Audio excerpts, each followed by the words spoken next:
प्राचीन समय की बात है। एक समुद्र के किनारे एक गुरु अपना आश्रम बनाकर रहा करते थे। हजारों शिष्य उनसे ज्ञान ग्रहण करने के लिए दूर दूर से उनके पास आकर रहते थे। गुरु का ज्ञान देने का तरीका भी बहुत ही अनूठा था। शुरुआत में वो अपने शिष्यों को उपदेशों के माध्यम से ज्ञान देते थे। उसके बाद वो अपने शिष्यों को उस ज्ञान का अनुसरण करने के लिए कहते थे, उस ज्ञान को अपने व्यावहारिक जीवन में उतारने को कहते थे। एक बार उस आश्रम में एक सम्राट अपने बेटे को लेकर पहुंचा। उस सम्राट ने उस गुरु से प्रार्थना की और कहा कि आप मेरे बेटे को अपने आश्रम में रहने दें और अपने तरीके से उसे ज्ञान दें। उसे इस आश्रम में बिल्कुल भी ऐसा नहीं लगना चाहिए कि वो किसी सम्राट का बेटा है। उसे बिल्कुल साधारण शिष्यों की तरह ही ज्ञान देने की कृपा करें। गुरु ने मुस्कुराते हुए कहा कि सम्राट ज्ञान इसी तरीके से लिया जा सकता है। अगर तुम अपने आप को दूसरों से महान समझोगे तो तुम ज्ञान ग्रहण नहीं कर पाओगे। अगर तुम्हें ज्ञान ग्रहण करना है तो तुम्हें दूसरों की तरह अपने आप को साधारण समझना होगा। यही ज्ञान ग्रहण करने की सबसे पहली सीढ़ी होती है। तुम निश्चिंत रहो, आज से तुम्हारे बेटे की जिम्मेदारी मेरे कंधों पर है। यह कहकर गुरु सम्राट के बेटे को अपने साथ लेकर समुद्र के किनारे टहलने के लिए निकल गए। आश्रम के बाकी सभी बच्चे उस सम्राट को देख रहे थे। सम्राट अपने बेटे को अपने रथ पर बिठाकर लाया था, जिससे सभी बच्चे समझ गए थे कि यह बच्चा सम्राट का बेटा है। इसी वजह से आश्रम के सभी बच्चे सम्राट के बेटे की तरफ आकर्षित हो गए थे। जब गुरु सम्राट के बेटे को लेकर समुद्र पर टहल रहे थे तो सम्राट का बेटा अचानक फूट फूट कर रोने लगा, क्योंकि अभी वो सिर्फ 12 वर्ष का था और 12 वर्ष की आयु में उसके पिता उसे अपने से दूर करके चले गए थे। ये सदमा वो बच्चा सहन नहीं कर पा रहा था। वो नहीं समझ पा रहा था कि उसके पिता उसकी भलाई के लिए उसे उस गुरु के पास करके गए हैं। उसे रोते हुए देखकर गुरु ने कहा कि बेटा, मैं तुम्हें चुप नहीं करूंगा। हो सकता है कि आज मैं तुम्हारे आंसू पोंछ दूं, लेकिन कल तुम फिर अपने आप को अकेला पाओगे। याद रखना, जीवन में इंसान अकेला आता है और अकेला ही जाता है। जितनी जल्दी जो इंसान इस बात को समझ लेता है, वो उतनी जल्दी आत्मज्ञान के रास्ते पर निकल जाता है। गुरु ने अपनी बात आगे बढ़ाते हुए कहा कि जो इंसान अकेला रहना सीख लेता है, वही खुद से प्यार कर पाता है, और जो खुद से प्यार करना जानता है, वो किसी के भी जाने का अफसोस नहीं करता, क्योंकि वो खुद से ही प्यार करता है। धीरे धीरे तुम आश्रम के माहौल में ढल जाओगे। शुरुआत में तुम्हें समस्या आ सकती है, लेकिन कुछ दिनों के बाद तुम इसे आत्मसात कर लोगे। उसके बाद तुम्हें यही जगह बहुत अच्छी लगने लगेंगी। ये जगह तुम्हें अपने महल जैसी लगने लगेंगी। संध्या हो चली थी। समुद्र के दूसरे छोर पर सूरज छिपने लगा था और अपनी लालिमा पूरे आसमान में बिखेर रहा था। बहुत ही सुंदर दृश्य था और गुरु शिष्य को अपने साथ लेकर आश्रम में वापस लौट आए। उस शिष्य को भी सांत्वना मिली, क्योंकि गुरु की आंखों में एक अभूतपूर्व शांति झलक रही थी। और जब हम किसी एकांतवासी गुरु की आंखों में वो शांति देख लेते हैं तो हमारे हृदय से भी सारा भार हट जाता है। मन एकदम निर्मल हो जाता है। जब सम्राट का बेटा रात्रि का भोजन करने के लिए भोजन कक्ष में पहुंचा तो आसपास के सभी शिष्य उसके पास आने लगे। उन सभी को पता था कि यह सम्राट का बेटा है और अगर हम इससे दोस्ती कर लेते हैं तो उससे हमारा बहुत फायदा होने वाला है। यही सोचकर आश्रम के ज्यादातर शिष्यों ने उसे घेर लिया था। बस कुछ बच्चे जो अकेले रहने का महत्व समझते थे, जो दिखावे में विश्वास नहीं करते थे, वो उस सम्राट के बेटे के पास जाने की बजाय अपना पूरा ध्यान खाने पर लगा रहे थे और एकांत में बैठकर अपना भोजन कर रहे थे। कुछ दिनों के बाद सम्राट के बेटे की आश्रम के ज्यादातर बच्चों के साथ दोस्ती हो गई। अब वो आश्रम में उन बच्चों के साथ घूमता, उन्हीं के साथ अपना ज्यादातर समय बिताता। आखिरकार वह सम्राट का बेटा था। सुख सुविधाओं में पला हुआ था। आसपास बहुत से दास और दासियां होते थे। आसपास अपने मित्रों से घिरे होना, वही दिनचर्या उसने इस आश्रम में भी अपना ली थी। ऐसा नहीं था कि गुरु को यह सब पता नहीं था, पर गुरु उसे अलग तरीके से ध्यान देना चाहते थे। बच्चों को ज्ञान आप उपदेश देकर नहीं दे सकते, उन्हें साक्षात्कार कराना होता है। उसके बाद उन्हें वो बात समझ आती है जो आप समझाना चाहते हैं। गुरु को ये बात पता थी कि अगर मैं इसे बोलकर बताऊंगा तो ये कभी समझ नहीं पाएगा। मुझे ऐसे दिखाना होगा, इसे एहसास कराना होगा कि अकेले रहकर तुम अपनी शक्तियों को जान पाओगे। ये सीख देने के लिए गुरु एक दिन उस शिष्य को अपने साथ एक ऊंची चोटी पर ले गए।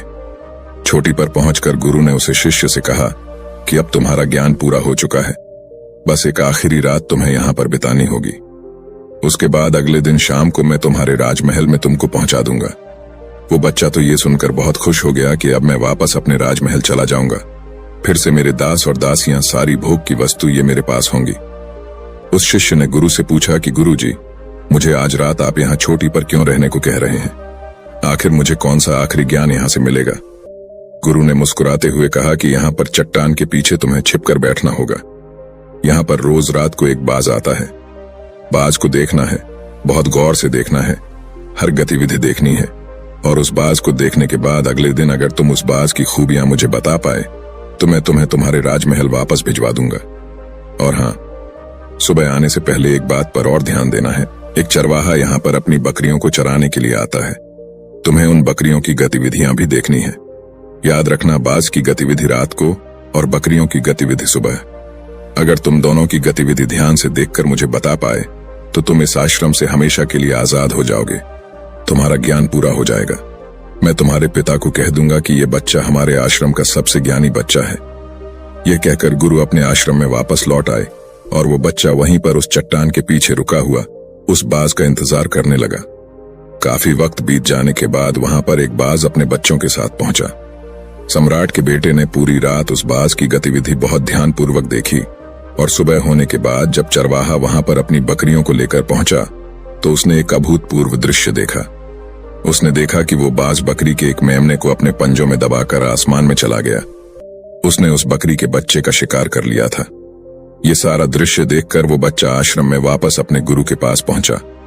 इससे पहले कि गुरु उससे कुछ पूछते, उसने गुरु को प्रणाम करते हुए कहा कि गुरुदेव, आप आश्रम के सभी बच्चों को यहाँ पर बुला लीजिए। मैं सब लोगों को बताना चाहता हूँ कि मैंने क्या देखा। जब आश्रम के सभी बच्चे वहां पर पहुंच गए तो उस सम्राट के बेटे ने कहना शुरू किया कि मैंने अपने जीवन में बहुत से पक्षियों को देखा है, लेकिन बाज उन सभी पक्षियों में से सबसे अद्भुत और सबसे अलग होता है। उदाहरण के लिए एक तोता हम सभी ने देखा है। तोता बोलता तो बहुत है, लेकिन कभी ऊंचा आसमान में नहीं जा पाता। लेकिन एक बाज जो कि हर समय शांत रहता है, वो आकाश को भी छू सकता है। उसमें आकाश को छू लेने का सामर्थ्य होता है। जब भी एक बाज अपने शिकार को निश्चित कर लेता है तो वह उसी शिकार पर अपनी नजरें लगाए रहता है, चाहे वो कितनी भी ऊंचाई पर क्यों ना हो, चाहे कितना भी खतरनाक तूफान क्यों ना आ जाए, लेकिन उसकी नजर हमेशा अपने लक्ष्य पर स्थिर रहती है। आज सुबह जिस बाज को मैंने देखा, उसने हर बकरी को अपना शिकार नहीं बनाया, बल्कि उस बकरी के झुंड में से उसने उस बकरी के मेमने को अपना शिकार बनाया। पहली बात, उस बाज की तरह हमें भी अपना ध्यान अपने एक ही लक्ष्य पर स्थिर रखना चाहिए, चाहे कितनी भी रुकावट क्यों ना आए। हमें अपना लक्ष्य स्पष्ट दिखाई देना चाहिए, पर पूरी एकाग्रता के साथ ध्यान देना चाहिए। तीसरी बात जो मैंने उस बाज से सीखी और जो हम सभी को सीखनी चाहिए, वह यह है कि बाज कभी भी दूसरे पक्षी के साथ नहीं रहता। वो हमेशा आकाश में अकेला रहता है। इससे हमें यह सीख लेनी चाहिए कि हमें कभी भी छोटी सोच वाले लोगों के साथ नहीं रहना चाहिए। आखिरकार हम भी वही बन जाते हैं जिनके साथ हम रहते हैं। इसीलिए या तो महान सोच वालों के साथ रहो या फिर अकेले, क्योंकि जब हम अकेले रहते हैं तभी हम खुद की ताकत और खुद की कमजोरियों को जान पाते हैं। कमजोरियों को जानकर उनको दूर कर सकते हैं और अपनी ताकत को जानकर उसका सही इस्तेमाल कर सकते हैं। लेकिन वो तभी संभव होगा जब हम अकेले रहना सीखेंगे। चौथी सीख जो हमें एक बाज से लेनी चाहिए कि एक बाज हमेशा अपनी सीमाओं से ऊपर रहता है। जब तूफान आता है तो हर एक पक्षी अपने घोंसले की तरफ भागता है, खुद को छुपाने की जगह ढूंढता है, लेकिन बाज ऐसा कुछ भी नहीं करता। वो खुद की सीमाओं को हटाकर बादलों से भी ऊपर जाने का प्रयास करता है। हवाएं उसे धक्का मारती है, पंख उसके भारी हो जाते हैं, पानी और धूल की वजह से कुछ दिखाई नहीं देता, लेकिन वो फिर भी आसमान की तरफ जाता रहता है और अंततः बादलों से भी ऊपर निकल जाता है और वहां तब तक ऊपर जाता रहता है जब तक मौसम ठीक नहीं हो जाता। अपनी सीमाओं को सिर्फ इसलिए हटा पाता है क्योंकि वो समस्या के आने पर उससे घबराता नहीं है, उसे डर कर बचने का प्रयास नहीं करता, बल्कि एक सकारात्मक नजरिए के साथ उसका सामना करता है। जीवन में चाहे कितनी भी रुकावटें क्यों ना आए, हमें उन रुकावटों को हराना चाहिए, न कि उनसे डर कर कहीं छुप कर बैठना चाहिए। बहादुर तो वो लोग होते हैं जो तूफानों से टकरा जाते हैं, कायर तो अपने घर में, अपने घोंसले में, अपनी जगह में आराम से बैठ जाते हैं। पांचवी बात जो हमें एक बाज से सीखनी चाहिए कि बाज कभी भी अपने घोंसले में घास के कोमल तिनके नहीं रखता।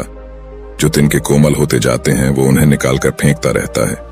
उसी तरह चाहे कितनी भी आरामदायक जिंदगी आपको मिली हो, लेकिन उस आराम से ऊपर उठकर अपने आलस्य को हटाकर जीवन में मेहनत करते रहना चाहिए। जीवन में पसीना बहाना चाहिए, शारीरिक मेहनत करनी चाहिए। अपने घोंसले से कोमल तिनके उठाकर फेंक दो और आज ही अपने आलस्य को हटाकर निकलो। हर दिन अपने आप को चुनौतियां दो, हर दिन मुश्किलों का सामना करो, क्योंकि वही मुश्किलें तुम्हें मजबूत बनाएंगी। जंगल के राजा शेर को भी झुंड बनाकर शिकार करते हुए देखा जा सकता है, लेकिन बाज हमेशा अकेला शिकार करता है, क्योंकि वो जानता है कि झुंड में रहना हौसला तो देती है मगर साहस छीन लेती है। आदमी को हमेशा अकेले ही आगे जाना होता है। यही कारण होता है कि वो जल, थल और नभ सभी जगहों पर अपने शिकार का परचम लहरा सकता है। बाज की उम्र लगभग 70 साल की होती है, लेकिन 40 साल में ही उसका शरीर पुराना हो जाता है। नाखून उसके पैरों में धंसने लगते हैं, पंख उसके शरीर में चिपक जाते हैं, उसकी चोंच खराब हो जाती है, उसका शरीर भारी हो जाता है। ऐसी स्थिति में शिकार करना तो क्या, जीने की भी हालत नहीं रहती उसकी। ऐसे में उसके पास सिर्फ 2 विकल्प होते हैं। पहला, या तो वह खुद की इस अवस्था को स्वीकार कर लें और भूखा प्यासा मर जाए, किसी दूसरे जानवर का शिकार बन जाए, और दूसरा विकल्प यह होता है कि वो 6 महीने एक बहुत ही दर्दनाक प्रक्रिया से गुजरे और खुद को फिर से पहले जैसा मजबूत बना लें। लेकिन बाज दूसरा विकल्प चुनता है। इसके लिए वो खुद को एक बहुत ही ऊंचे चोटी पर ले जाता है, जहां वह पहले अपने सारे पंख खींच खींच कर निकालता है और फिर चट्टान पर पैर मार मार कर अपने पंजे कुतर देता है।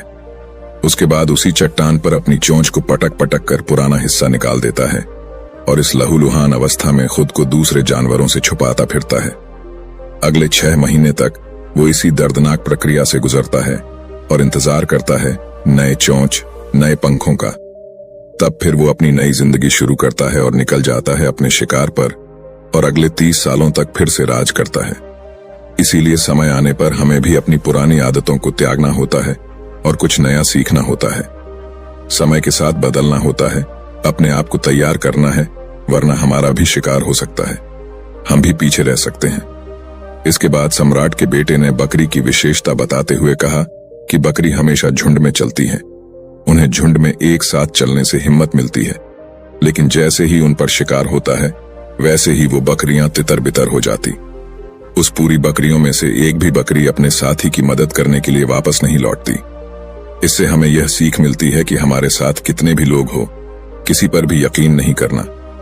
यकीन करना तो खुद पर करना, क्योंकि बुरा समय आने पर वो बकरी तितर बितर हो जाएगी, आपको पता ही नहीं चल पाएगा। गुरु को प्रणाम करते हुए सम्राट के बेटे ने अपने गुरु से कहा कि गुरुदेव, अगर मुझसे कोई सीख रह गई हो तो कृपया करके आप बताने की कृपा करें। गुरु ने सभी बच्चों को संबोधित करते हुए कहा कि ये सभी बातें जो अभी इस बच्चे ने बताई हैं सब सही है, लेकिन ये सारी खूबियां आप लोगों में तभी पैदा हो पाएगी जब आप अकेले रहने का अभ्यास करेंगे। आपने देखा होगा कि बाज कभी भी किसी दूसरे पक्षी के साथ नहीं रहता, ना ही किसी के साथ अपनी दोस्ती बनाता। वो आसमान में अकेला रहता है और अकेला रहने की वजह से वो अपनी ताकत और अपनी कमजोरियों को जान पाता है। इसके बाद गुरु ने अपनी बात खत्म करते हुए कहा कि मैं आज रात इस सम्राट के बेटे को इसके राजमहल में पहुंचाने के लिए जा रहा हूं, क्योंकि इसकी सीख यहां पर पूरी हो गई है। और यह कहकर गुरु उस सम्राट के बेटे को राजमहल की तरफ ले जाते हैं। तो दोस्तों, ये थी आज की कहानी। तो वीडियो को लाइक करके अनजाना पथ चैनल को सब्सक्राइब करें और कमेंट बॉक्स में नमो बुद्धाय जरूर लिखें। और दोस्तों, आपका जो भी सवाल है वो आप इस वीडियो में पूछ सकते हैं। धन्यवाद। नमो बुद्धाय।